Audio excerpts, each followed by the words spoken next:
Hello, আসসালামু আলাইকুম। শখের খামার হইতে থেকে ছোট্ট একটা শর্ট ভিডিও নিয়ে চলে আসলাম। তো আজকে হচ্ছে আমার ব্রয়লার মুরগির বয়স 33 দিন রানিং। তো 33 দিনে মুরগিগুলো কেমন আছে সে ভিডিও নিয়ে চলে আসলাম আপনাদের মাঝে। তো মুরগিগুলো এখন মোটামুটি সুস্থ আছে।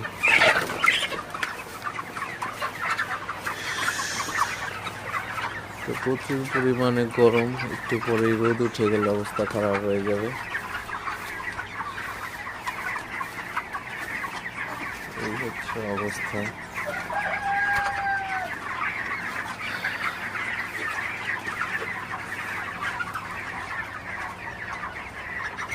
মুরগিগুলার 2 কেজি চলে আসছে ওয়েট সবগুলা। মুরগিগুলার এখন প্রচুর পরিমাণে